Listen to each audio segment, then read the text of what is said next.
Welcome back to the Global Business Report here on the Rise News. We're going to hop over to Abuja, where the Honorable Minister of Finance, the Coordinating Minister of the Economy, Wale Edun, here he is. He's speaking about his vision for the economy of Nigeria. Let's take a listen.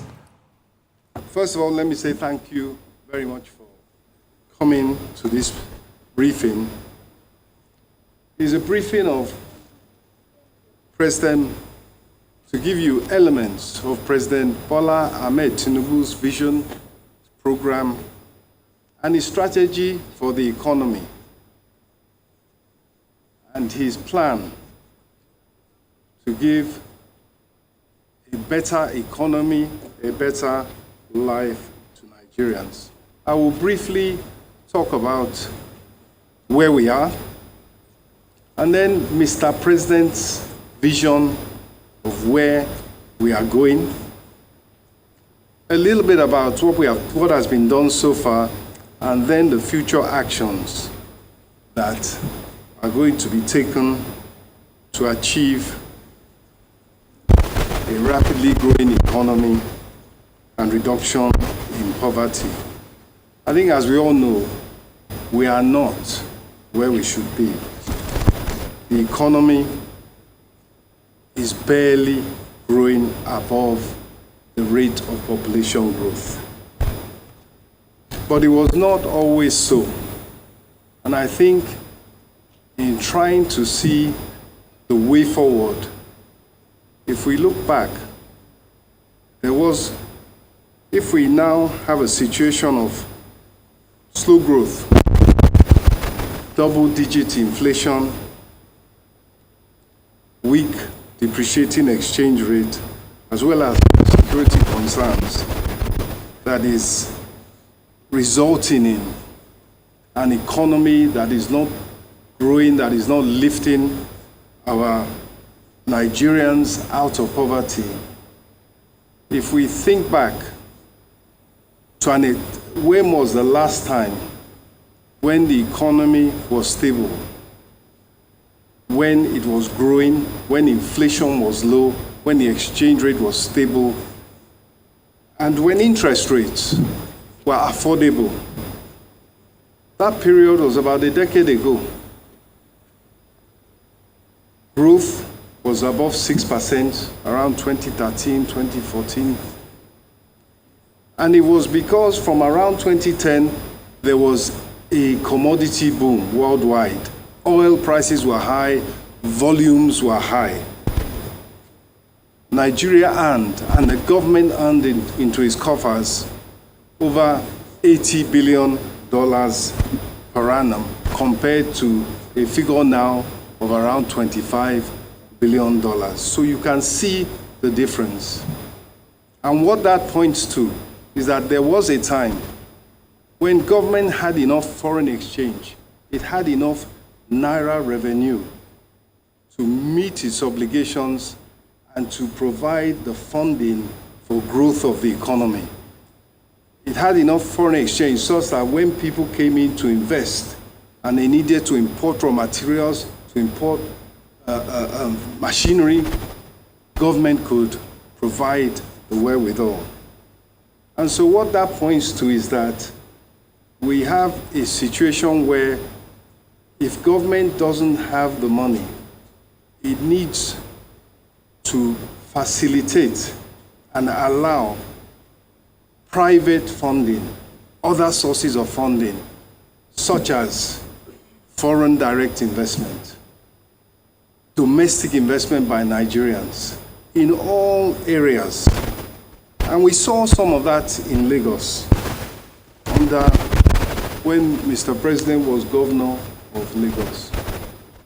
He opened up the power sector to private investment, the road sector to private investment, infrastructure, waste management, even cemeteries to private investment, because government didn't have the funds and there were those who are willing and able to provide jobs and grow the economy by making those investments.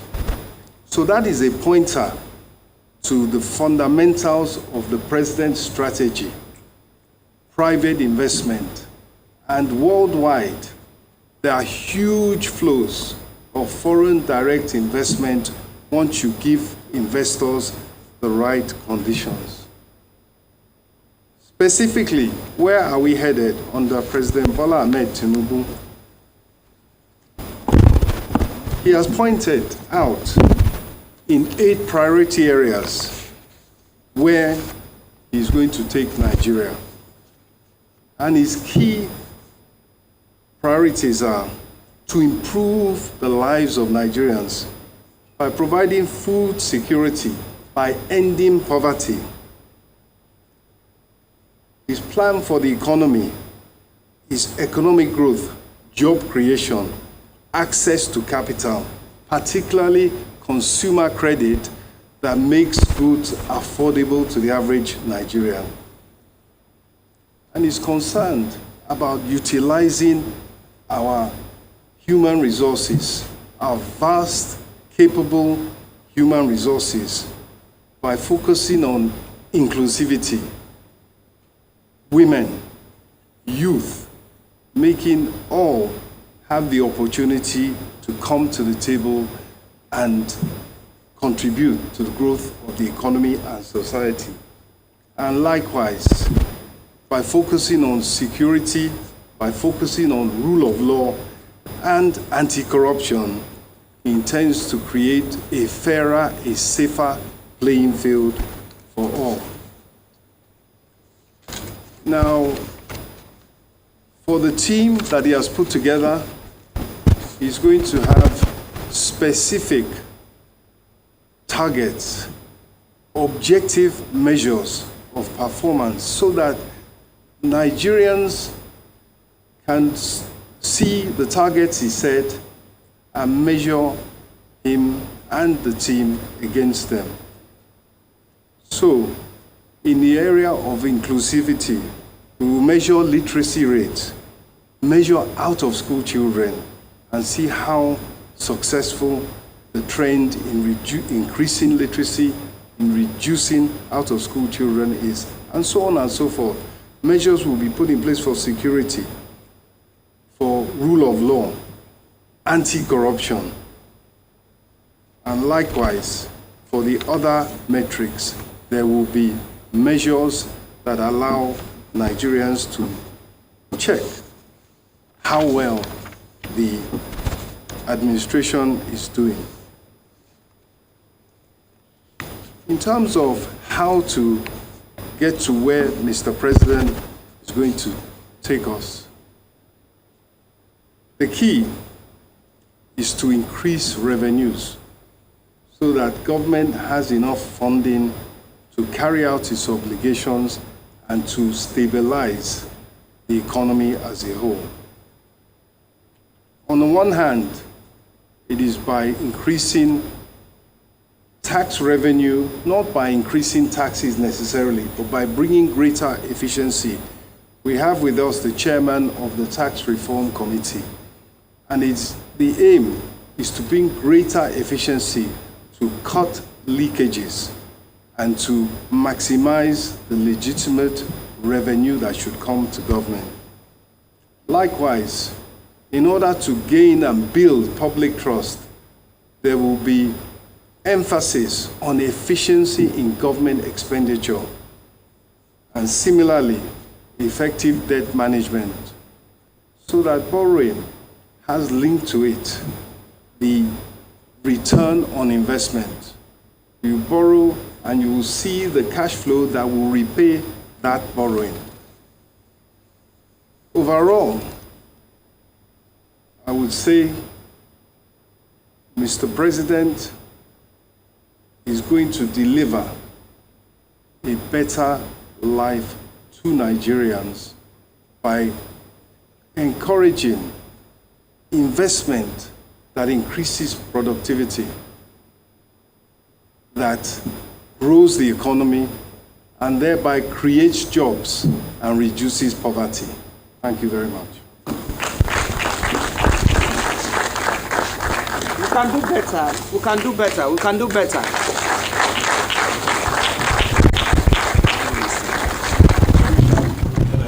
All right, that of course is the Minister of Finance, Wale Edun, giving a press conference on the president's vision for the economy, particularly talking about efficient expenditure and also debt, efficient debt management. He says if you're going to borrow, the cash flows have to pay back what it is that you have borrowed for. So a lot of talk about efficiency, a lot of talk about growing the economy, and of course, also acknowledging where Nigeria is today versus where it was before, saying that Nigeria at the time had the Naira revenues and had the foreign exchange reserves to defend the currency, but things have changed. So a challenging road ahead for the administration, but as the Minister of Finance, Coordinating Minister of the Economy, Wale Edun, has said, President Tinubu has put a team together that is up to the task, and we're going to be following all those developments as they unfold. You're still watching the Global Business Report here on Horizon News. Our Eye on Tech is next to talk about cybersecurity. That's another issue for this administration to focus on. Stay tuned.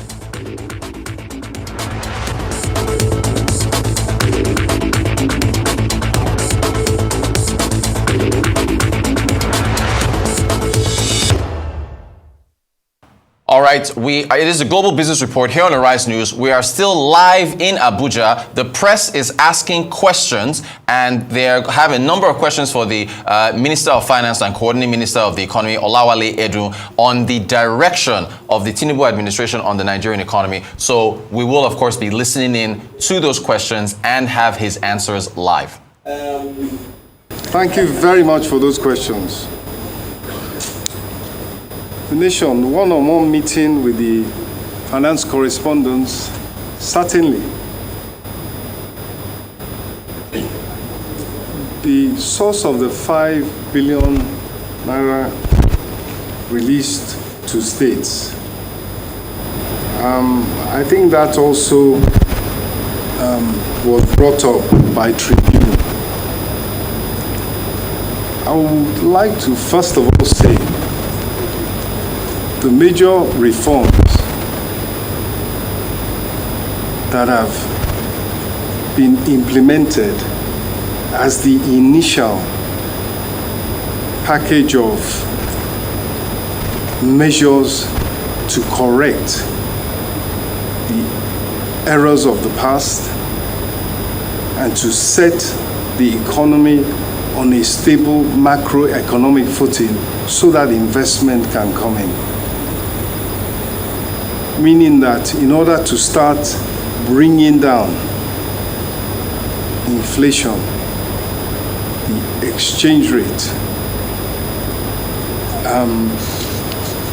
as well as interest rates, as key macroeconomic measures that need to be right so that investment can come in, they take time to feed through. The benefit does take time to feed through. And in that time, there is hardship. You cannot remove a subsidy without having some effect on inflation. You cannot remove a subsidy on foreign exchange without the rate going up and without having some hardship as a result of the inflationary effect. And Mr.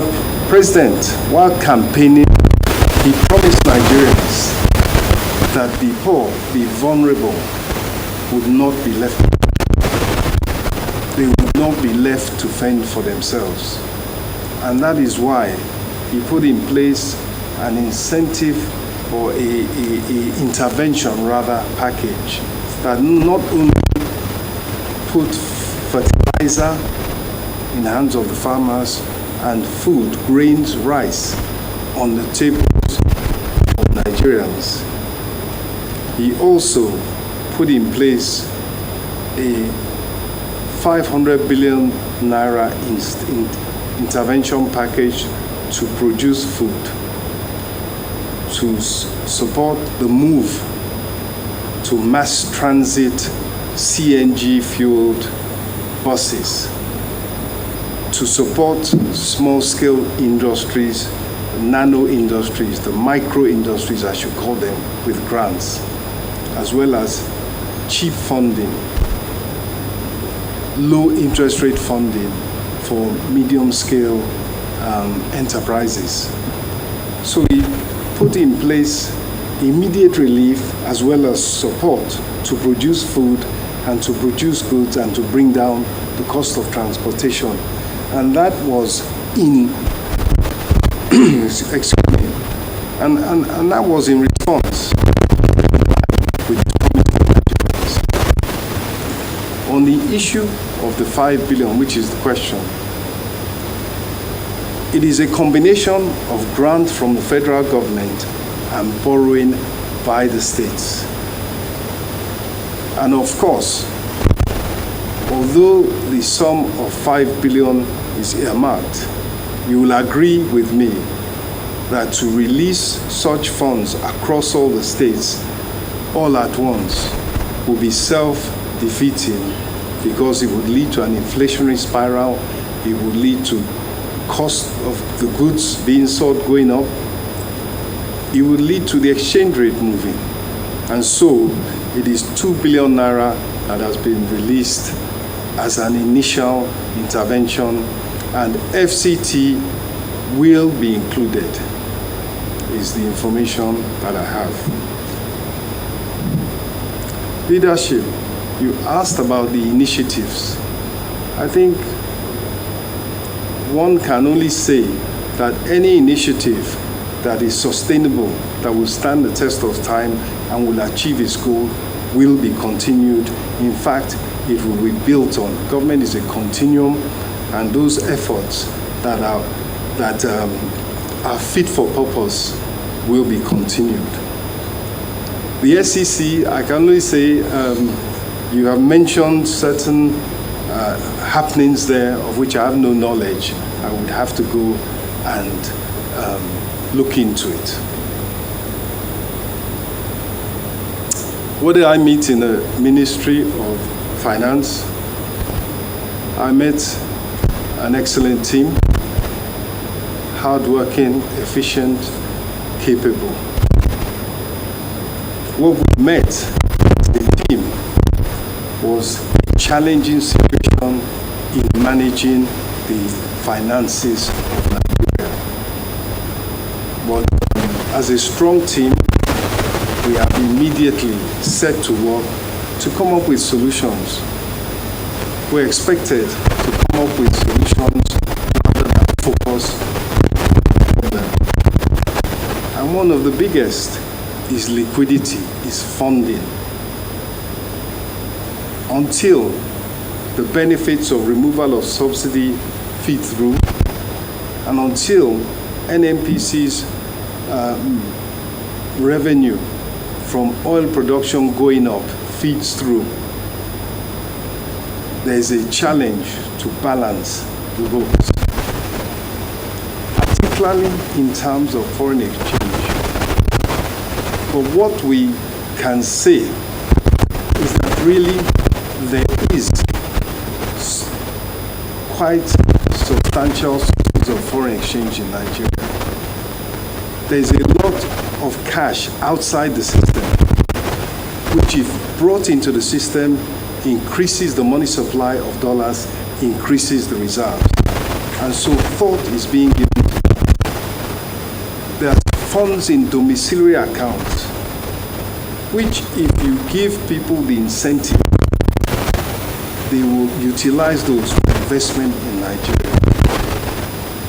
Nigerians in Nigeria have huge holdings of foreign currency in banks abroad, in financial institutions abroad. We need to provide the environment that brings those funds home to choose to invest in Nigerian economy rather than foreign economies, which is what they are doing. If you place money in a bank abroad, you are investing in the foreign economy. Finally, we also have huge source of funds from the diaspora. Nigerians living and working abroad, who of course have their families, and who are interested in keeping a presence, we have to encourage them to be willing to save in Nigeria, improving payment mechanisms and so on and so forth. So we have a lot to aim at. There is plenty of hope. And some in place, the kinds of structures and incentive framework that brings Nigerian money abroad and even Nigerian money outside the system on into financial and economic system to work to create Nigerians. Manipulation of IPIS, I can only say that it is something that we need to look into. But what I can say is this: when you have a computerized system, when you have automation, we all see the century updates, upgrades. So a very important role to be played in continuous investment, continuous maintenance of whatever automated, computerized system that is being used. I believe I've answered the question on the state of FCT as far as intervention is concerned. And also, I've said that the 5 billion is part loan, part grant. On the part of the federal government is a grant, and part of the states they are borrowed. In terms of Tribune again, talked about the hasty removal of fuel subsidy. We have the Group Chief Executive Officer of NNPC Limited here. And I'm sure he can speak for himself certainly. It was not within 2 weeks. From the perspective of the fiscal, of the government revenue and government expenditure side of things, we at the Ministry of Finance can assure you that Mr. President changed the he turned it around on path of sustainability that was threatening the very foundations of the economy. The interventions being put in place are because it took so long for that decision to be taken that it would now take much longer than would ordinarily have been needed for the benefits to feed. We need to be helped. The poor, the vulnerable in particular, need to be helped in that process. Rather than it was just looking at what it takes. And I think, as I said, to show that oil revenue is improving because the price is relatively high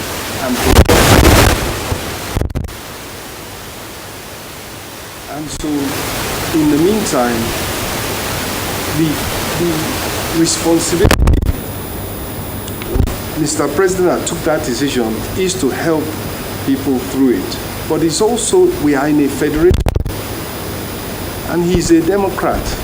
He believes in federalism, he believes in fiscal federalism, and he believes in equity. The state governments also have their role to play. The governments have their role to play. Because the correction of the removal of the fuel subsidy to their finances, it means that their finances will now be growing.